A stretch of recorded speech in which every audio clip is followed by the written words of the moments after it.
So guys, let me review this data set to you. This is, I think, an important data set from the meeting, and it was one that, as you know, I was announced as winning the Old Investigator Award for having presented it. So let's take a look at it. I think it's important to realize that I actually summarized two studies at the same time in this one presentation. So the first is whether or not there is an alternative to ritonavir with this alternative booster that's called 9350, and the generic name is actually cobicistat. So we'll call it 9350 or cobicistat if you'd like. So that's one issue right here, is can we replace ritonavir? The other is that Gilead has been known, as you presented to the world, has developed an integrase inhibitor that requires a booster, and they've been able to co-formulate tenofovir, FTC, the booster, and elbaptegravir into one tablet to see if it can replace the other co-formulated tablet of tenofovir, FTC, and efavirenz. And so these are two head-to-heads, all treatment-naive patients, phase 2 studies, 75 to 80 patients, small, safety screening, efficacy screening. Do we have something here that deserves further development?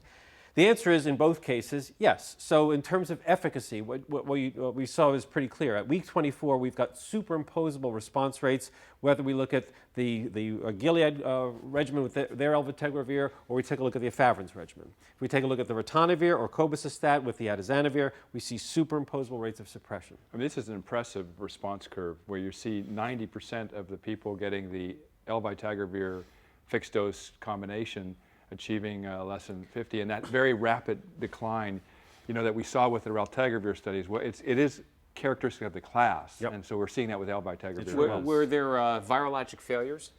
So that's a great point. So we actually do review that because there's actually interest in terms of why isn't this 100%. So we actually did the intent to treat missing equals failure. So it turns out there are a few people who dropped off for the administrative reasons, and very few, 1 or 2 per arm, who dropped off for toxicity reasons. So if we take a look at who is in fact on treatment at week 24, all but 3 patients in the naive regimen of elbaptegravir, what we saw is all but 3 total were less than 50, and at week 32, all 3 of those get less than 50. In the atazanavir study, all but 5 are less than 50. At follow-up, 3 of the 5 are already less than 50. Right. So no concerns about efficacy here. We seem to have. I think we've addressed that. We've addressed that very nicely. That's pretty so clear. we have a new booster, and we also have a boostable integration. So what you're showing here on the right side is that booster effect, and it's looking very much like the ritonavir. Sorry. Yeah, no, exactly right. So I think we've clearly established activity in terms of effectiveness in going forward. That's clear. So then the question is, if that's true, then how does it differ from the alternatives? So if we take a look at the efavirenz versus the elbaptegravir, you get exactly what you'd expect. You get fewer people having the CNS toxicities, the reduction in abnormal dreaming, nobody has dizziness, 13% have dizziness.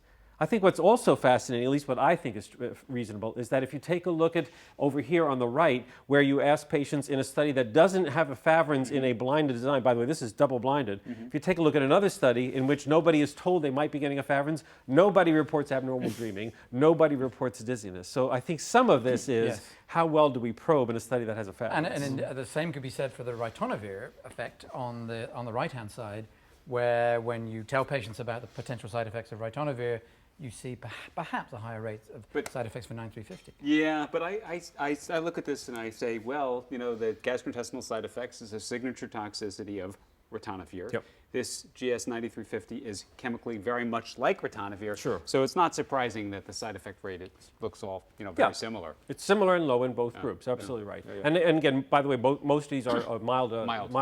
So we certainly know these are 2 well-tolerated And these regimens. are Speaking of other side effects with ritonavir, what about the lipids with the new booster? So it turns out that we took a look at the lipids, we looked at means, we looked at medians, and it's real simple to summarize. There were few changes in both studies in terms of the randomized comparison. There's actually very little differences and very little change from baseline. And so that's why we summarized it as a very simple statement, which was very little change from baseline and similar between the drugs, which is to say that ritonavir boosted atazanavir doesn't have a lot of lipid disturbances, and therefore we wouldn't expect to see a lot of difference. We don't have the grades 2, 3, and 4 that might kind of further characterize how these drugs might differ, but at least at a first approximation, they're more similar than different in 4 well-tolerated regimens. Is that true of the triglycerides as well? Yep, the triglycerides, very little difference, very little impact on triglycerides of tenofovir, FTC, and ritonavir atazanavir. Hopefully the larger numbers in the phase 3 study will perhaps tease out any differences that might be there. Yeah, absolutely. not. This study doesn't answer that question, absolutely. But the fact that we're inhibiting an enzyme it may end up in the end having a very similar kind of profile. I mean, Sure. we're hoping that it's going to be less GI intolerance and less lipid problems, but we may end up seeing a very similar kind of. And just as I said before, The given molecule. the closeness of these molecules, Exactly. Well, let's get into this other issue that certainly has been a focus of a lot of people's concern, or at least their interest, which is, as you know, there were a few patients, but particularly in the atazanavir study, that had some grade 1 changes in creatinine, and it was on the cobicistat, and so that led to a lot of kind of investigation of this. So this summary slide right here, I think, tells a lot of the story. There's about a 0.1 milligram % difference on the 9350 plus elbapixant versus efavirenz. And it looks very similar in terms of serum creatinine if we take a look at ritonavir atazanavir versus 9350 atazanavir. They both have about the same increase in serum creatinine. So why is that? What's the mechanism of this? And so fortunately, Gilead was able to do a study of completely HIV negative patients, all of whom were taking no other antivirals, simply cobicistat. And what they did is they did a 14-day study using not serum creatinine as the measure, but iohexol, which is a gold standard because it's a diagnostic agent that is completely cleared through glomerular filtration and no other process. And what they found is that in the presence of cobicistat, there was no change in actual glomerular filtration rates, no change at all, at least in this short-term study. So the mechanism then it's proposed for this. The mechanism that's increase? proposed as to why serum creatinine would increase but not actual GFR is that it turns out serum creatinine is excreted in two ways, about 85% through glomerular filtration and 15% by tubular secretion. And so perhaps what's happening is an inhibition of tubular secretion, which turns out to be not all that rare amongst other well-tolerated drugs. For example, cimetidine or trimethoprim do inhibit tubular secretion and create this apparent change in creatinine. I think that's a very interesting observation, and it was very reassuring to see that the GFR as actually measured didn't change in the patients who were getting cobicistat. However, those patients also did not get tenofovir, and it's important to remember that boosted protease inhibitors increase tenofovir exposure, and it is likely, and I believe it's already known, that this drug does the same. So we'll have to be vigilant, as we are with anyone on tenofovir, that to watch for evidence of renal toxicity signals. It's going to depend a little bit on what that mechanism is, of course. Yes. And you know, the theories are that if it's or inhibition of P-glycoprotein in the gut that causes the relationship between increased atazanavir, lopinavir, and 9350 and increased tenofovir levels, then it may or may not be significant. But if it's somehow intracellularly, and that's, you know, it's interesting, after all these years that we've looked at tenofovir renal toxicity, there still is no consensus, actually, exactly how it occurs. A lot of different opinions. So I think this is an opportunity to really try and clarify this. Well, and the only other thing I'd give you that's reassuring, at least short-term reassurance, is that the change at 1 week in terms of the impact on estimated GFR and on just cobicistat alone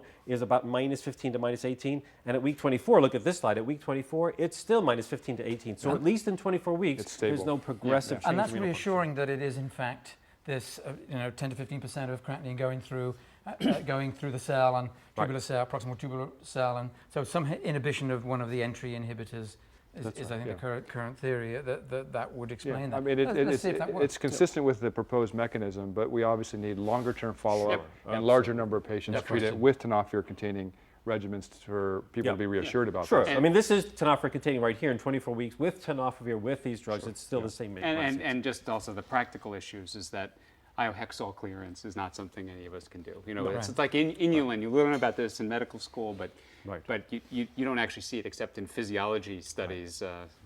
I thought you failed biochemistry. That's right. Yeah, but I aced physiology.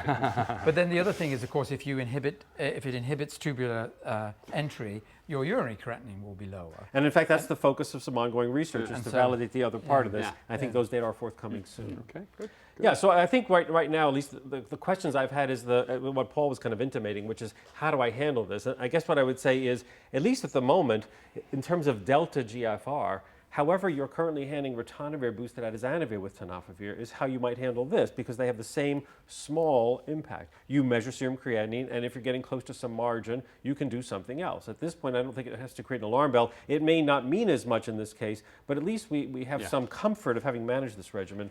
So I don't think that at this point it's too much of a big deal. But phase 3 is coming, and we'll learn much more about all this. Yeah, good. Interesting. Good. Thanks for your attention.